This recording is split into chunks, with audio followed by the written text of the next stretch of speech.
Assalamualaikum warahmatullahi wabarakatuh. Kali ini saya akan membahas tentang materi permintaan, penawaran, dan harga keseimbangan.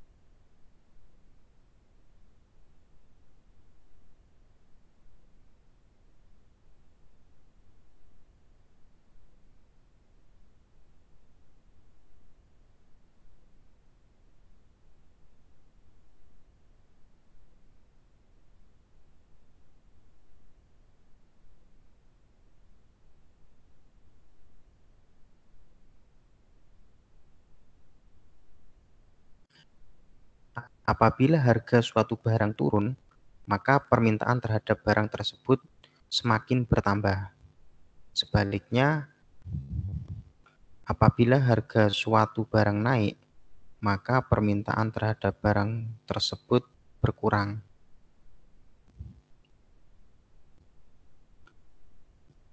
Nah, artinya seperti ini. Jadi, dikatakan permintaan itu adalah sejumlah barang. Jadi misalnya ada sejumlah beras atau sejumlah gula yang yang diminta atau yang ingin dibeli oleh konsumen pada berbagai tingkat harga, itu namanya permintaan. Jadi beras ketika harganya 10.000, yang beli itu adalah misalnya 1 juta orang. Kalau misalnya naik menjadi 11.000, maka yang beli menjadi 990 orang. Nah, itu disebut dengan permintaan. Nah, hukum permintaan itu apabila harga barang itu mengalami kenaikan, maka cenderung permintaan akan barang tersebut itu semakin berkurang.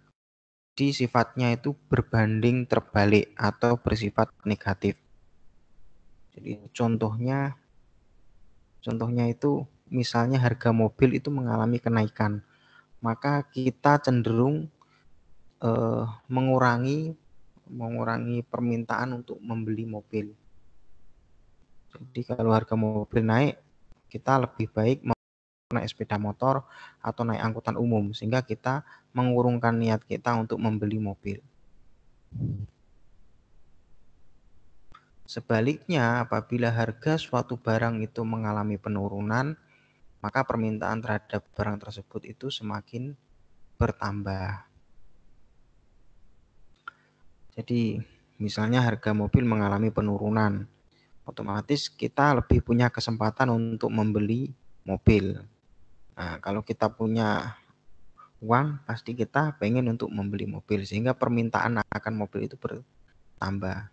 Jadi sifatnya itu, hukum permintaan itu sifatnya itu adalah negatif. Sebenarnya hukum permintaan ini berlaku kalau ceteris paribus ya. Ceteris paribus itu kalau faktor-faktor yang lain ya selain harga itu dianggap tetap. Maka sebenarnya dalam kaidah permintaan itu ada beberapa faktor yang mempengaruhi permintaan. Nah, faktor-faktor tersebut itu apa saja? Yang pertama itu adalah harga barang itu sendiri. Jadi harga barang itu selalu menjadi faktor yang pertama kalau kita bicara masalah permintaan. Karena konsumen yang dilihat pertama kali itu adalah harga barangnya. Jadi kalau harga barang mengalami kenaikannya drastis, otomatis permintaan akan barang tersebut itu akan turun. Nah, ini jadi sesuai dengan hukum permintaan tadi, kalau harga barang itu naik, maka jumlah barang diminta turun. Kalau harganya itu turun, maka jumlah barang yang diminta itu akan naik. Yang kedua, harga barang lain yang berkaitan erat dengan barang tersebut. Yang kedua, harga barang lain.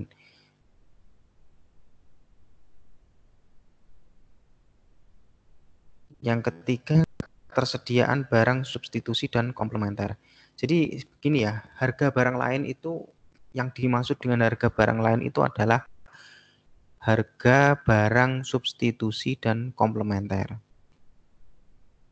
Jadi seperti itu ya, harga barang substitusi dan barang komplementer. Barang substitusi itu apa? Barang substitusi itu adalah barang yang bisa menggantikan peran dari barang tersebut. Jadi contohnya ya, contohnya itu seperti beras. Beras itu kan bisa digantikan dengan jagung, atau digantikan dengan roti, atau digantikan dengan gandum. Nah, jadi gandum, beras, gandum, kemudian roti, kemudian jagung, itu merupakan barang substitusi dari beras. Nah, ketika harga beras mengalami kenaikan secara drastis, maka konsumen itu cenderung ya akan berpindah ke barang lain apabila harga barang lain itu lebih murah. Seperti tahun 90-an dulu, apabila harga beras mengalami kenaikan tinggi dan banyak gagal panen, maka dulu banyak yang tidak membeli beras, tapi justru membeli jagung karena harganya lebih murah.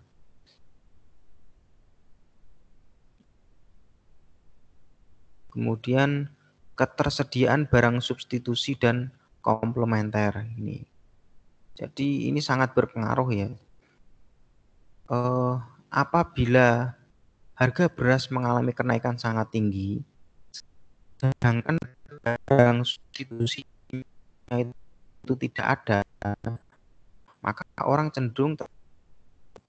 Tapi apabila harga beras itu naik secara drastis, kemudian barang substitusi yang lainnya itu tidak mengalami kenaikan atau harganya justru turun, jadi misalnya harga beras itu naik, kemudian harga jagung itu turun, harga gandum itu turun, harga roti itu turun, maka konsumen cenderung akan berpindah untuk membeli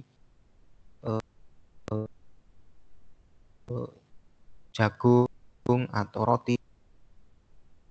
Kemudian juga faktor yang mempengaruhi permintaan adalah ketersediaan barang komplementer. Barang komplementer itu barang pelengkap. Jadi contohnya barang komplementer itu adalah seperti kopi dan gula, teh dan gula gitu. Itu barang komplementer. Nah, misalnya ketersediaan barang komplementernya itu enggak ada. Jadi kalau minum kopi itu kalau tanpa gula itu kan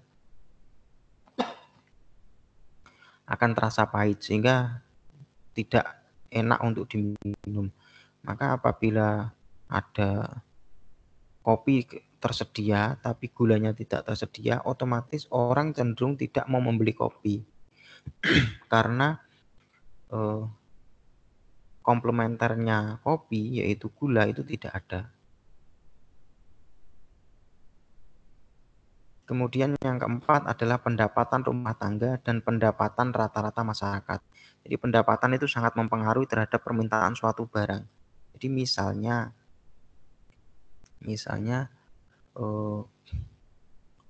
pendapatan seseorang naik, ya, pendapatan seseorang itu naik atau pendapatan rumah tangga seseorang itu naik, kemudian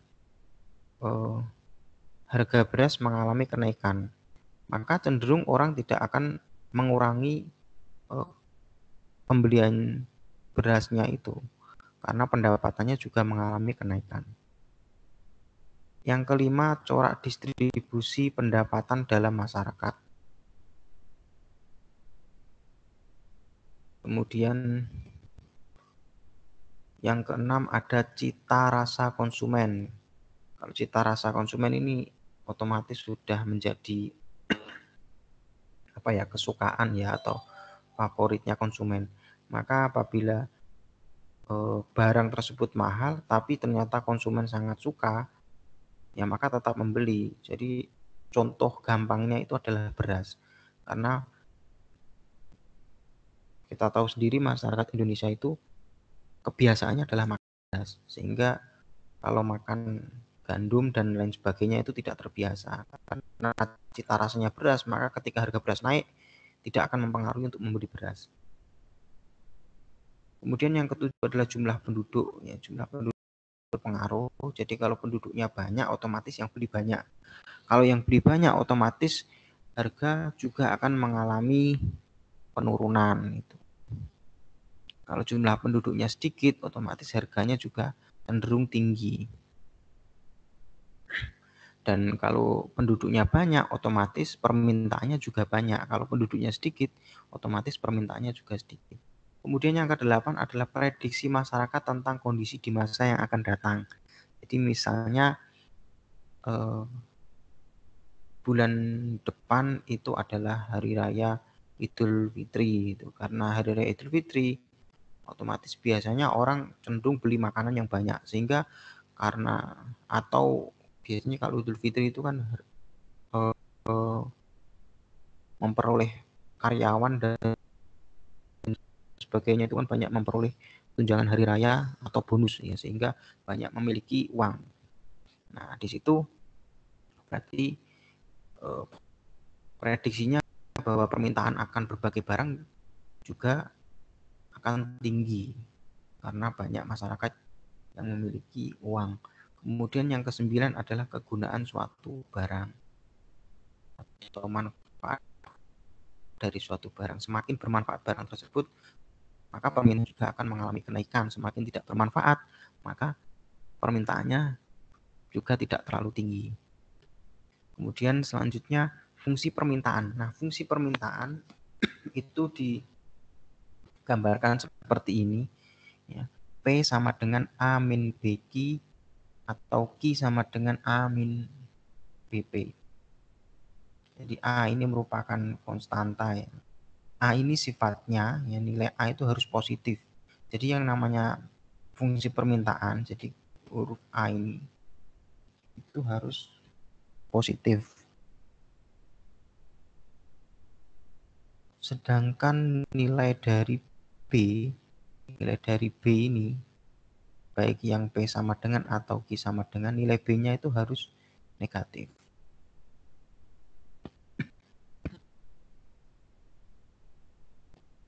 Seperti kita tahu ya bahwa fungsi permintaan ini nilai B itu harus negatif. Nanti akan berbeda dengan fungsi penawaran. Kalau fungsi penawaran B-nya itu harus positif.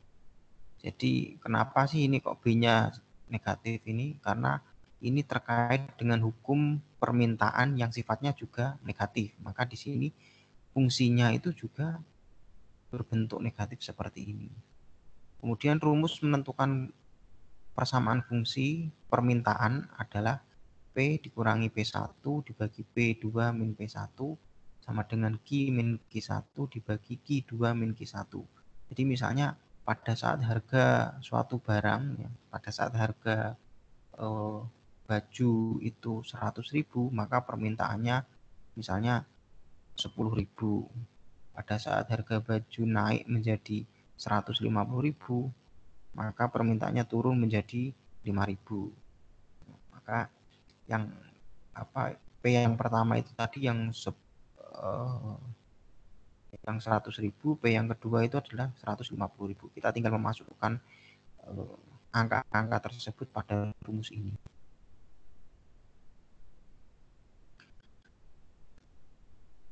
Selanjutnya tentunya itu meleret dari kiri atas ke kanan bawah. Jadi kalau kita gambarkan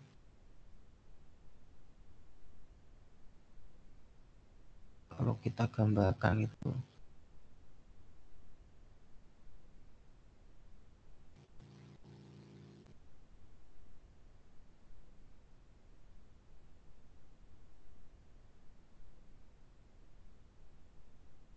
seperti ini nanti gambarnya.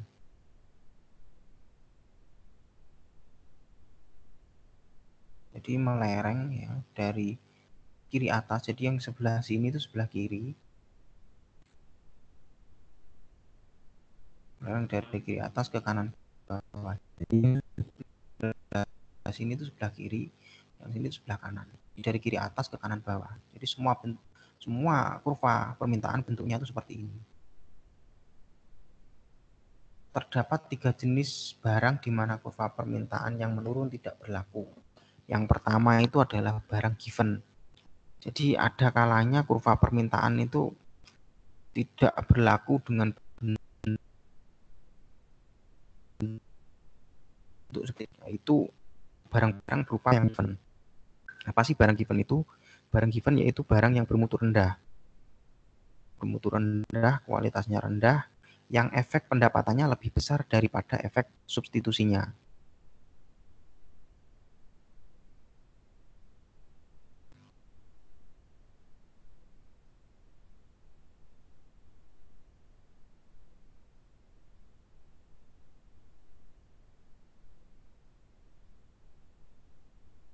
Jadi contohnya itu apa sih barang given itu? Contohnya adalah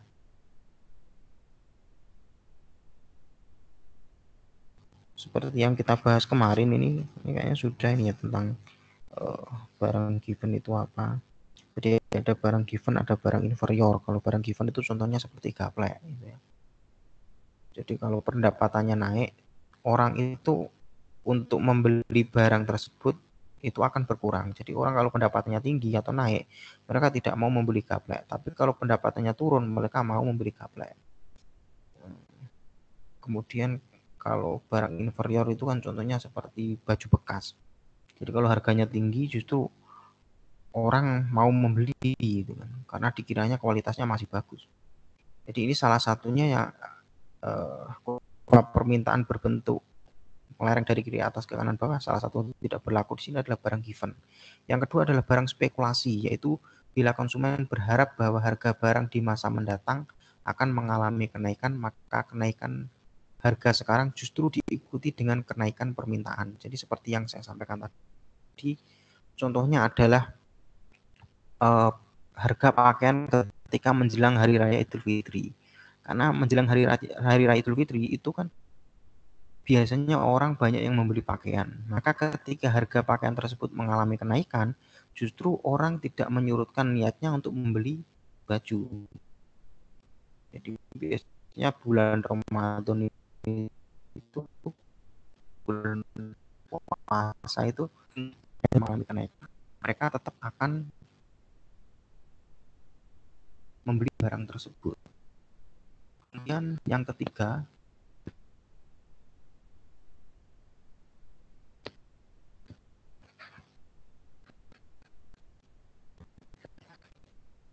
adalah barang prestis. Barang itu yang dianggap apa ya, nilai yang lebih tinggi atau punya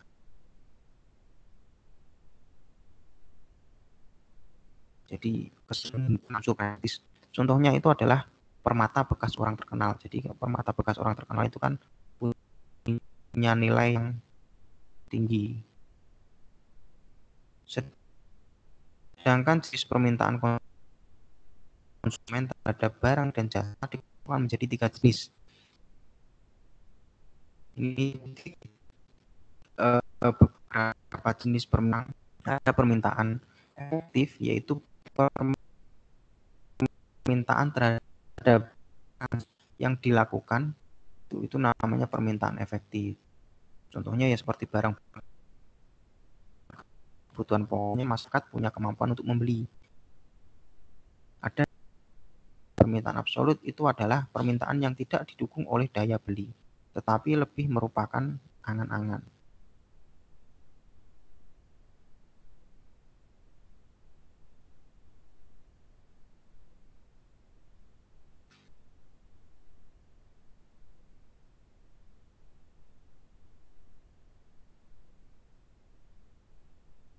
Permata yang sangat mahal. Kemudian ada permintaan potensial. Permintaan potensial itu permintaan yang didukung daya beli tetapi belum dilaksanakan. Jadi misalnya membeli TV itu kan punya daya beli tapi belum melaksanakan. Kemudian selanjutnya kita bahas tentang penawaran. Kalau kita membahas tentang permintaan tadi adalah dari sisi konsumen, maka di sini kalau kita membahas penawaran, kita melihatnya dari sisi produsen. Penawaran itu adalah jumlah barang atau jasa yang akan dijual atau ditawarkan oleh produsen pada berbagai tingkat harga. Ini kita melihatnya dari sisi produsennya sifat positif. Jadi ini kebalikannya dengan hukum permintaan. Kalau permintaan itu negatif, maka kalau penawaran itu hukum penawaran bersifat positif. Artinya jumlah barang yang ditawarkan selalu berbanding lurus dengan harganya. Ya, hukum penawaran bunyinya seperti ini. Apabila harga naik, maka atau ini apabila harga suatu barang turun, maka penawaran terhadap barang tersebut juga semakin berkurang. Sebaliknya, apabila harga suatu barang naik, maka penawaran terhadap barang tersebut akan bertambah. Artinya gini, apabila harga suatu barang itu naik, maka otomatis penjual itu akan lebih giat untuk menawarkan barangnya.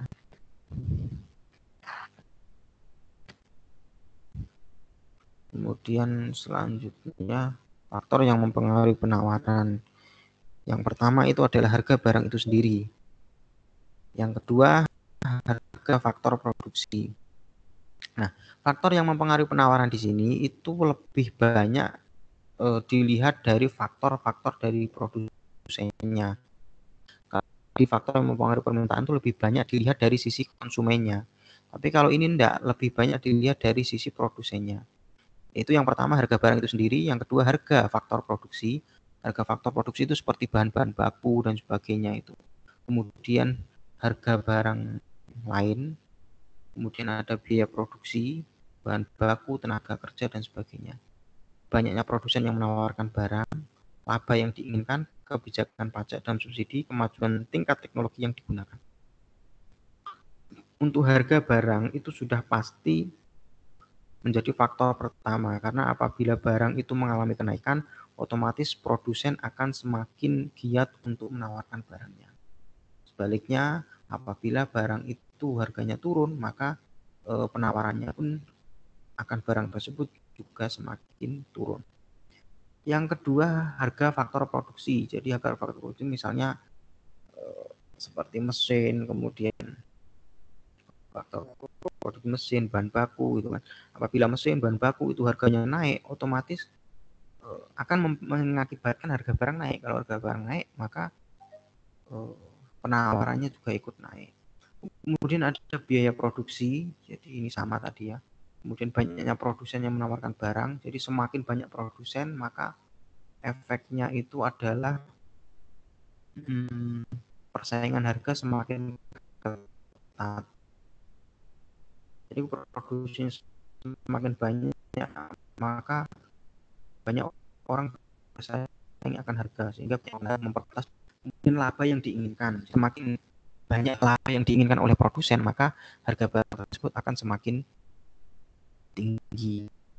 Kemudian kebijakan pajak menambah harga, kalau subsidi itu mengurangi harga. Kemudian kemajuan tingkat teknologi yang digunakan. Jadi semakin maju, semakin canggih teknologi yang digunakan, maka biaya produksinya semakin rendah. Kalau biaya produksinya semakin rendah, efeknya harganya juga semakin rendah. Kemudian fungsi penawaran itu adalah P sama dengan A plus BQ atau Q sama dengan A plus BP. Nah, kita lihat di sini ya.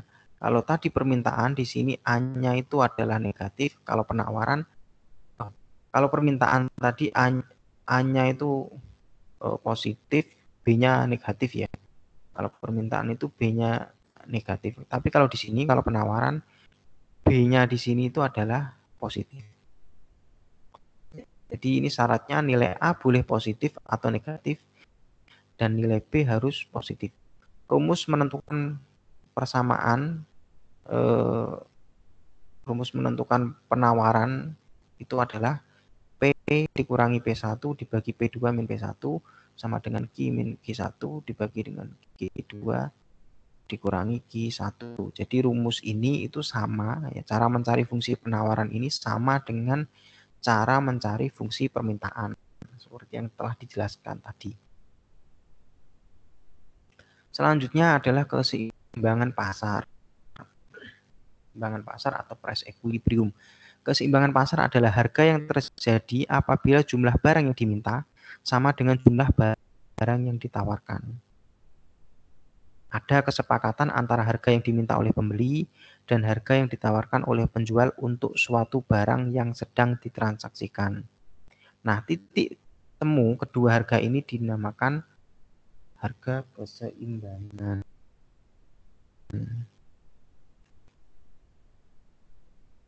Jadi itu merupakan kesepakatan antara penjual dan pembeli. Seperti halnya kalau kita lihat di pasar, biasanya pihak penjual itu kan menawarkan harganya kan agak tinggi. Nanti pembelinya itu menawar. Nah, dari tawar-menawar tersebut, maka nanti akan terjadi kesepakatan harga mana yang akan dipakai. Nah, kesepakatan harga antara penjual dan pembeli ini dinamakan dengan keseimbangan pasar atau price equilibrium.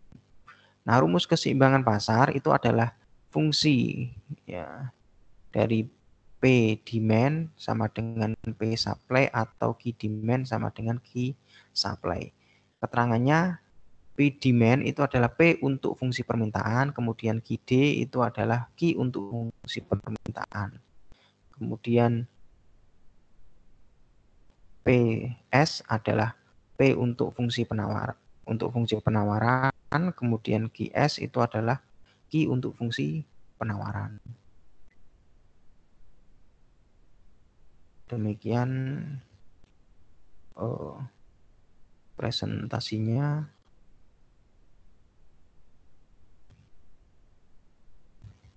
Demikian penjelasan dari saya tentang permintaan penawaran dan harga keseimbangan. Oke, terima kasih. Assalamualaikum warahmatullahi wabarakatuh.